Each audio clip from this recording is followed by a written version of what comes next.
June 17, 1944. In a bunker beneath the French countryside, Generaloberst Alfred Jodl stared at the production reports spread across the oak table, his face illuminated by the dim yellow light of army-issue lamps.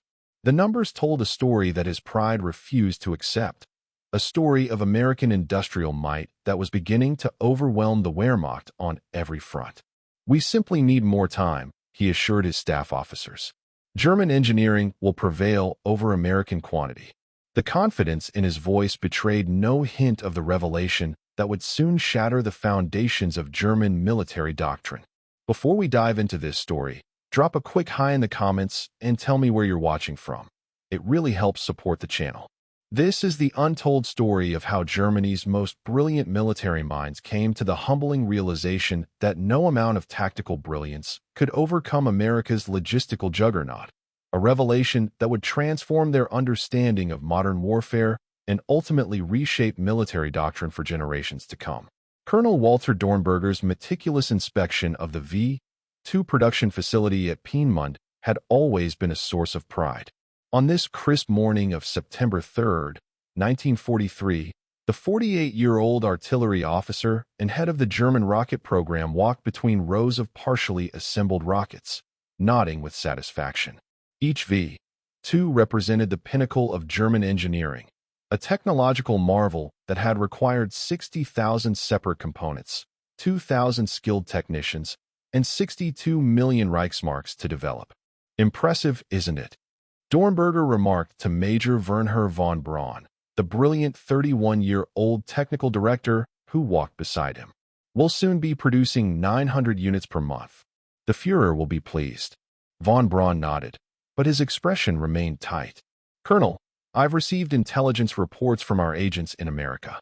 The Americans have begun mass-producing B-17 bombers.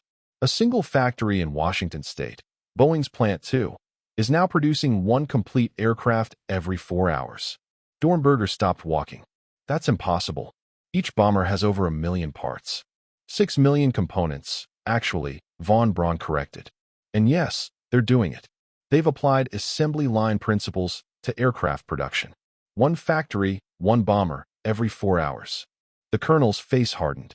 "German quality will triumph over American quantity," he said, repeating the mantra that had become doctrine among the Wehrmacht's senior leadership. "Our rockets are precision instruments. Their bombers are crude by comparison." That same afternoon, 800 kilometers away, General Major Heinz Guderian, Inspector General of Armored Troops, was touring the Henschel and Son factory in Kassel. The facility was Germany's largest producer of the formidable Tiger tanks, widely considered the most powerful tank on any battlefield. Production had been steadily increasing, reaching a record 25 units per month. Guderian, the pioneering theorist of blitzkrieg warfare, ran his hand along the 88mm gun barrel of a newly completed Tiger I.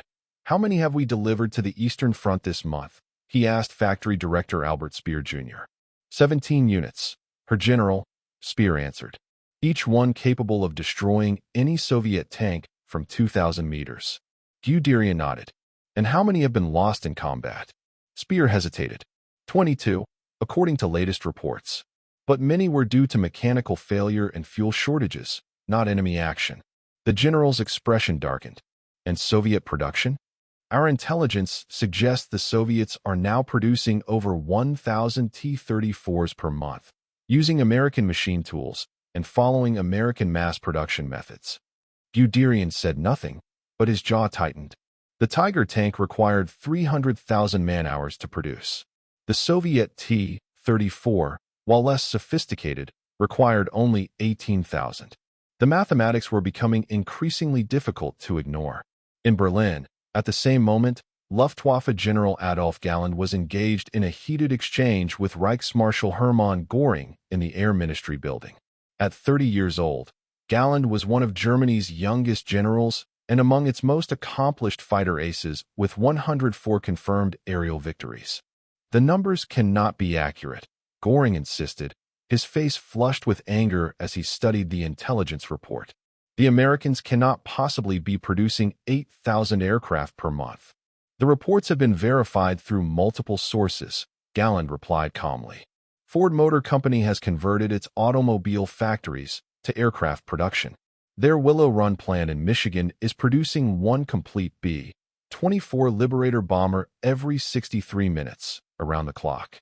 Goring's hand trembled slightly as he reached for his marshal's baton. And our production? Approximately 1,500 aircraft per month, across all types, Galland answered.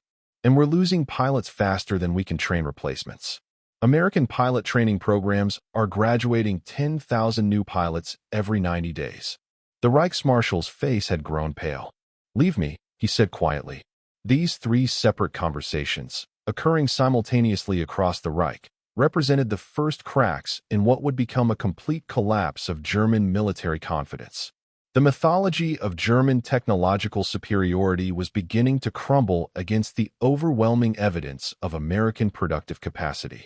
Major Heinrich Reichmann of Military Intelligence Division Foreign Armies West had been collecting production statistics on Allied manufacturing capacity since 1940. On October 12, 1943, he was summoned to present his findings to a special conference of the Wehrmacht High Command at the Wolf's Lair, Hitler's Eastern Front headquarters in East Prussia. The 37-year-old intelligence officer stood stiffly before a room filled with Germany's military elite. Field Marshal Wilhelm Keitel, General Alfred Jodl, Admiral Karl Donitz, and representatives from all branches of the armed forces sat in uncomfortable silence as Reichmann methodically presented his report. In summary, Reichmann concluded, American factories are now producing more military equipment every month than the entire Reich produced in 1941. Their monthly output of artillery shells alone, 14.4 million units, exceeds our annual production capacity. The room remained silent until Admiral Donitz, Commander-in-Chief of the Navy, leaned forward. And their shipbuilding capacity? He asked quietly. Reichmann turned to a new page in his report. The Americans have developed a standardized cargo vessel called the Liberty Ship. Each ship displaces 10,500 tons and can carry 10,000 tons of cargo. Using prefabrication techniques, they are constructing complete vessels in an average of 42 days. The record is 4 days and 15 hours for the SS Robert E. Peary at the Kaiser Shipyard in Richmond, California. General Jodl interrupted. How many ships? They completed 140 ships last month. Their current production rate is 3 complete cargo vessels per day. The color drained from Donitz's face. 3 ships per day, he repeated. The entire German shipbuilding industry cannot produce 3 merchant vessels in a month. There must be quality issues, Field Marshal Keitel interjected. Ships built in 4 days cannot be seaworthy. 95% of Liberty ships successfully complete their maiden voyage, despite heavy U-boat activity, Reichmann replied. They are not sophisticated vessels, but they are functional. The Americans call it good enough engineering. They prioritize speed of production and standardization over technical refinement. A cold silence fell over the room as the implications became clear. The German war machine, for all its technological sophistication and tactical brilliance, was being systematically overwhelmed by American productive capacity. The revelation affected different officers in different ways. For U-boat fleet commander Captain Zur C. Klaus Hoffmann, it came during the disastrous convoy battles of May 1943 in the mid-Atlantic. His wolf pack of 9 submarines had managed to sink just 3 Allied ships, while losing 5 U-boats to increasingly effective Allied anti-submarine warfare. Hoffmann, resting in his quarters at the submarine base in La Rochelle, France, wrote in his diary on May 24, 1943, "We are sinking ships at only 1/3 the rate the Americans are building them. Our losses are no longer sustainable. Today I received reports that American shipyards launched 7 new escort vessels yesterday alone. We completed 1 new U-boat last week. The mathematics of this war have become impossible." For Oberst Wilhelm Müller of the 7th Panzer Division, the realization came during the retreat from the Eastern Front near Kharkov in March 1943. His unit had been reduced to 40% strength, with only 7 operational tanks. As they withdrew through the mud of the spring thaw, American-made trucks supplied by Lend-Lease appeared seemingly everywhere on the Soviet side. Trucks that continued to operate in conditions that had immobilized German vehicles. The Soviet soldiers are wearing American boots, Mueller noted bitterly in a letter to his wife on March 17th. They are eating American canned rations. Their supply columns consist of thousands of Studebaker trucks that never seem to get stuck in this cursed mud. Meanwhile, our horses are dying of exhaustion, and we abandon more equipment with each kilometer we retreat. For Jageschwader 27 fighter pilot Lieutenant Hans Weber, the moment of clarity came in the skies over France in April 1944. Returning from a patrol in which his squadron of 12 Messerschmitt Bf 109s had been overwhelmed by 36 P-47 Thunderbolts, he made a startling observation in his combat report. The American pilots I encountered today showed none of the exceptional skill of our veteran pilots, Weber wrote. Most appeared to be inexperienced, yet they flew with reckless confidence, knowing that their numerical superiority made individual skill less relevant. Their aircraft carried drop tanks that gave them range our fighters cannot match. When I fired my last ammunition at a P-47 without bringing it down, I realized the American pilot still had thousands of rounds available. They have resources to waste. We do not. On December 16, 1944, as the Wehrmacht launched its desperate Ardennes offensive, later known as the Battle of the Bulge, logistics would prove to be the decisive factor yet again. The German advance, planned with characteristic tactical brilliance by Field Marshal Gerd von Rundstedt, initially achieved complete surprise, shattering American lines and driving 50 miles into Allied territory. Colonel Otto Skorzeny, the famous commando leader who had previously rescued Mussolini from captivity, led a special operation during the offensive. Operation Greif involved German soldiers disguised in American uniforms infiltrating enemy lines to cause confusion. On the third day of the attack, Skorzeny's unit captured an intact American supply depot near St. Vith, Belgium. What Skorzeny found there stunned him. The depot contained 800,000 gallons of gasoline, 20,000 pairs of winter boots, 500,000 K rations, and mountains of ammunition. In his after-action report filed on December 28, Skorzeny wrote, "The abundance of material in even this small American supply post exceeds what would be allocated for an entire German corps. Their individual soldiers possess more automatic weapons, ammunition, rations, and cold weather equipment than our best SS formations. This is no longer a military contest. It is an industrial one." The German advance ultimately stalled not because of Allied resistance, but because the panzer divisions ran out of fuel. Meanwhile, General George S. Patton's Third Army executed a remarkable 90-degree turn in its axis of advance, moving 100 miles in 48 hours to relieve the besieged town of Bastogne, an operational movement made possible only by America's overwhelming logistical capacity. As the Reich began to crumble in early 1945, the psychological impact of American industrial might become increasingly apparent in German military communications. A classified study prepared by the Wehrmacht High Command in February 1945 contained a stark assessment.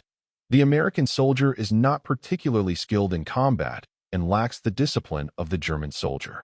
However, this deficiency is rendered irrelevant by overwhelming material superiority. Where a German division must carefully husband every artillery shell, American forces routinely conduct preparatory bombardments exceeding 100,000 shells. Their inexhaustible supply of material has had a profound psychological effect on both forces.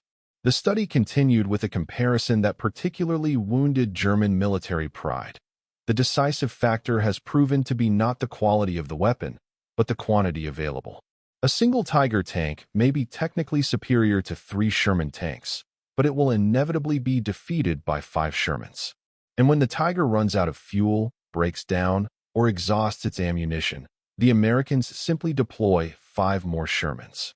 Major General Erwin Rommel, who had faced American industrial might firsthand in North Africa, summarized the situation succinctly in a private letter to his wife on January 23, 1944. "What difference does it make if you have the best tank in the world when the enemy has 5 times as many? The Americans have achieved something we did not believe possible. They have made quantity a quality all its own." For the German officers who had spent their careers studying the art of war and the science of weapons development, This revelation was professionally devastating. Their military doctrine, built around the concept of qualitative superiority, was being rendered obsolete before their eyes. The extent of American production capacity became even clearer as Allied forces pushed into Germany itself. When the industrial city of Essen fell in April 1945, American troops discovered the Krupp Works, Germany's largest armaments factory. Captain Robert Thompson of U.S. Army Intelligence was assigned to assess the facility. The Germans had been building weapons here since the 1700s, Thompson noted in his report. The factory complex spans 1,300 acres with 41,000 workers. It seemed enormous until I realized that a single American facility, the Willow Run bomber plant, is larger, employs more workers, and produces more tonnage of war material each month than this entire complex. And Willow Run is just one of dozens of similar American plants. For General Lieutenant Walter Warlimont, Deputy Chief of Operations at OKW, German High Command, the moment of final acceptance came during his interrogation by American intelligence officers after the war. When asked what he believed was the decisive factor in Germany's defeat, Warlimont, who had once been among the most ardent believers in German military superiority, gave a response that surprised his interrogators. "When I saw the scale of your supply depots in Normandy in aerial reconnaissance photographs," he said, "I knew the war was lost regardless of our tactical victories. One of your supply dumps outside Cherbourg contained more material than the entire Wehrmacht had available on the Western Front. You built an entire harbor, Mulberry Bey, off the coast at Arromanches in a matter of days. The port handled 9,000 tons of supplies daily, despite having been considered impossible by our engineers." Warlimont paused before adding, "Your General Eisenhower once said that wars are fought with weapons, but won by men. I would amend that slightly based on our experience. Wars are fought with weapons, but won by factories." The American interrogator, Colonel Thomas Harper, asked a follow-up question. "If you could change one aspect of German strategy, what would it have been?" Warlimont's answer was immediate. "We should have focused less on complex weapon systems and more on logistics and mass production." The Tiger tank was a tactical masterpiece, but a strategic failure. It consumed vast resources to produce a relatively small number of vehicles that could not be adequately supplied with fuel, spare parts, or trained crews. "Your Sherman tank was technically inferior to our Panthers and Tigers," he continued, "but you had thousands of them, with standardized parts, adequate fuel, and well-trained crews. When a Sherman broke down, you simply replaced it. When a Tiger broke down, it was often permanently lost due to lack of spare parts or recovery vehicles capable of moving its 60-ton weight." The lessons of American logistical superiority permanently altered military doctrine worldwide. After the war, a comprehensive study was conducted by a team of German, British, and American officers to analyze the factors that had proven decisive.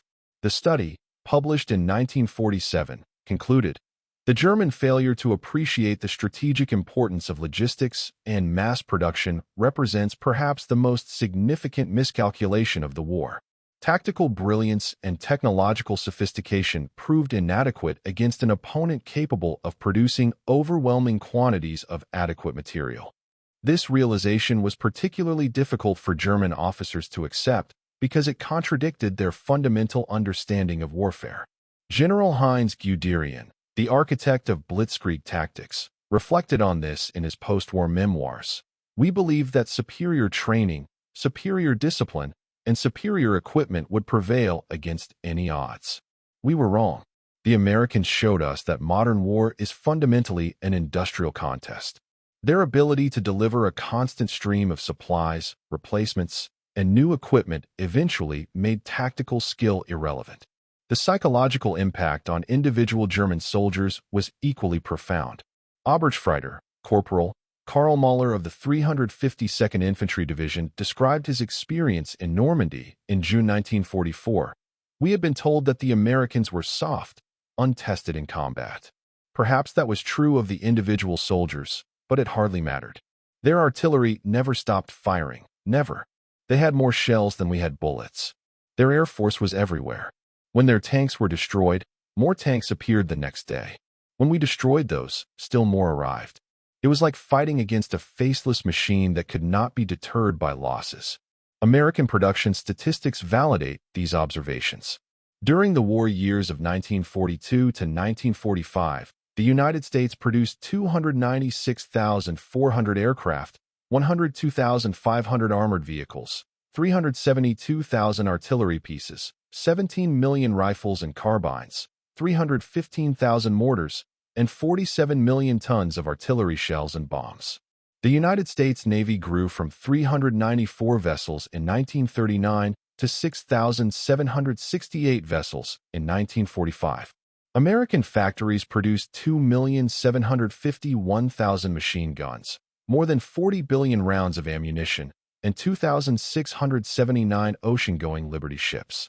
To put these numbers in perspective, the entire German armaments industry produced just 67,000 aircraft, 27,300 tanks and assault guns, and 159,000 artillery pieces during the same period.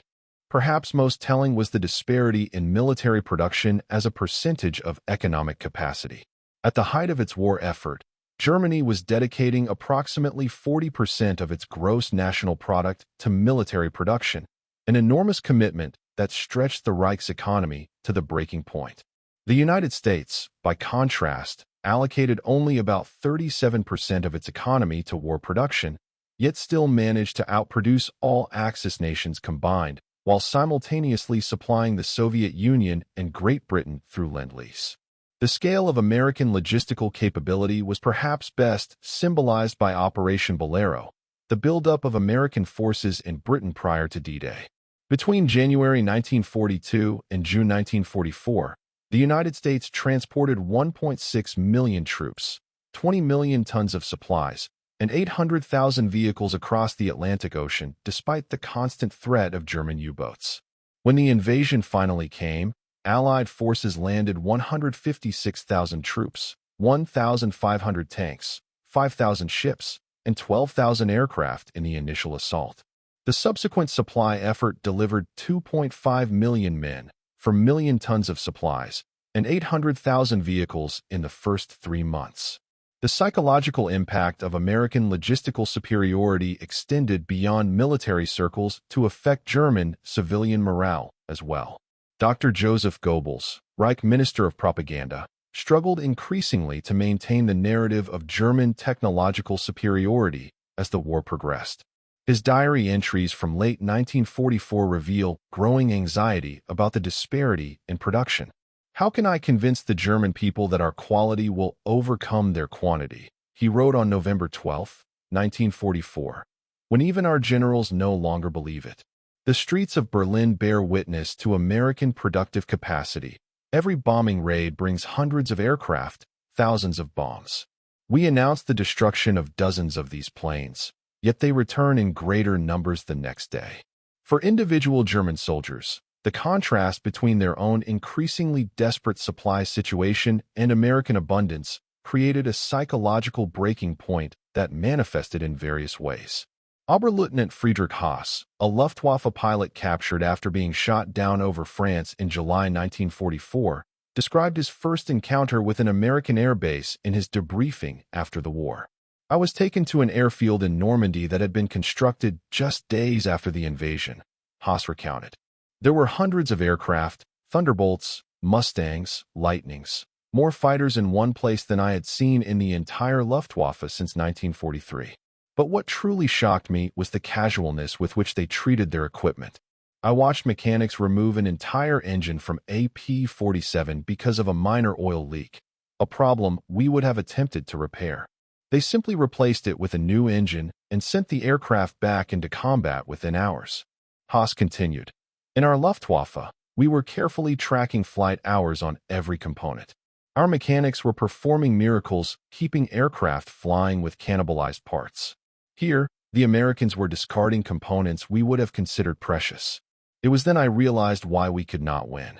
The differences extended to personal equipment as well." Wehrmacht infantry soldier Hans Müller, captured during the Battle of the Bulge, later wrote about his surprise at American individual equipment. "Each American soldier had 2 warm blankets. We shared one between 3 men," Müller noted. They had leather combat boots with rubber soles and carried spare pairs. Many of our men were wearing improvised footwear made from wrapped canvas. Their rations included cigarettes, chocolate, canned meat, and coffee. We had been subsisting on turnips and occasional horse meat for weeks. Even their ordinary enlisted men had better equipment than our specialized units did. As the Allied armies pushed deeper into Germany in early 1945, the contrast became impossible to ignore even for the most ardent Nazi supporters. General der Artillerie Walter Warlimont later described a meeting with Hitler in March 1945, during which production realities were briefly acknowledged before being dismissed with increasingly desperate magical thinking. The Führer was presented with comparative production figures, Warlimont recalled. For a brief moment, he seemed to grasp the implications. Then he launched into a monologue about secret weapons and the imminent collapse of the Allied coalition. It was clear to everyone present that the war was lost, yet none dared state this obvious fact. The breaking point for many German officers came not during combat, but during captivity. Brigadier General Anton Detlefsen, captured near Hamburg in April 1945, described his first meal at a POW camp in a letter years later. "They fed us from their standard field rations," Detlefsen wrote. "The food was simple but abundant, far better than what we had been eating as senior officers in the Wehrmacht for months. When I asked the American Guard if these were special rations for officers, he laughed and said, 'No, this is what our guys eat every day in the field.' That meal told me more about why we lost the war than any strategic analysis could." As Field Marshal Wilhelm Keitel, chief of the German High Command, reflected in his final writings before his execution for war crimes, "We studied Clausewitz and believed war was an extension of politics. The Americans showed us that war is also an extension of economics. That is their great innovation in military affairs, and it has changed warfare forever." For the German generals who had prided themselves on their mastery of military science, the admission that they had fundamentally misunderstood the nature of modern war represented a profound intellectual transformation. Their belated recognition that American logistics had rendered their tactical brilliance irrelevant marked a turning point in military thought that continues to influence doctrine today. The Soviet Union, despite its ideological opposition to capitalism, studied American production methods intensively after the war. Marshal Georgy Zhukov, who had benefited from American Lend-Lease equipment during the advance into Germany, pushed for the adoption of mass production techniques in Soviet military industries. By the 1970s, Soviet military doctrine had fully embraced the concept of quantity as a quality all its own, a direct inheritance from the American approach. Even in the Pacific theater, the impact of American logistical superiority had been equally decisive. Admiral Isoroku Yamamoto, the architect of the Pearl Harbor attack, had famously warned Japanese leaders before the war, "I can run wild for 6 months or a year, but after that I have no expectation of success." His prediction proved accurate as American shipyards began producing aircraft carriers faster than Japanese aircraft could sink them. Perhaps most telling was the experience of German POWs brought to the United States during the war. Oberstleutnant Otto Skorzeny, held at a camp in Texas, described his astonishment at American civilian life in wartime. The local population appeared to be experiencing no hardships whatsoever. Their automobiles were new and abundant despite gasoline rationing. Food was plentiful. The prisoners received the same rations as American soldiers, far better than what most German civilians were eating. It was as if the war existed in a parallel dimension that did not touch daily American life. This realization, that the United States could wage global war while maintaining its civilian economy, was perhaps the most demoralizing for German military leaders. Their entire strategic concept had been built around the Blitzkrieg, a short, decisive campaign that would end before Germany's limited resources were exhausted. The prospect of fighting an opponent who could sustain a prolonged conflict while continuing to increase production capacity month after month, deploying ever greater quantities of equipment and supplies, rendered their entire approach to warfare obsolete. Field Marshal Gerd von Rundstedt, who had commanded German forces in the West, summarized this fundamental miscalculation during his interrogation in 1945. We experienced early success because our military was designed for maximum impact in the initial phase of conflict. The Americans, by contrast, designed a military that became stronger the longer a conflict continued. Our approach was like a sprinter challenging a marathon runner to a race, then discovering halfway through that the race was actually a marathon. The implications of the American logistics revolution extended beyond conventional warfare into the nuclear age. When both superpowers developed atomic weapons, the emphasis shifted to production capacity and delivery systems. Here again, American industrial might prove decisive. By 1955, the United States had manufactured over 2,400 nuclear bombs and warheads, while the Soviet Union had fewer than 200. Today, military planners around the world continue to study the logistical achievements of the United States during World War II as a model for modern force projection. The ability to transport entire armies across oceans, sustain them in combat for years, and continuously increase production throughout the conflict represents a revolution in military affairs as significant as any technological development. For the German generals who had built their careers on the concept of superior tactical skill and technological quality, the admission that they could not match American logistics represented more than an acknowledgement of defeat. It was a recognition that the nature of warfare itself had been fundamentally transformed, that the Industrial Revolution had finally and completely overtaken the art of war. As General Lieutenant Walter Warlimont concluded in his final assessment, the Americans did not defeat us with superior weapons or superior tactics. They defeated us with superior organization, production, logistics, and transportation systems, and an entirely different conception of how modern industrialized wars are won. That is a lesson we, and the world, will not soon forget. And that concludes our complete story. If you made it this far, please share your thoughts in the comments. What part of this historical account surprised you most? Don't forget to subscribe for more untold stories from World War II, and check out the video on screen for another incredible tale from history. Until next time.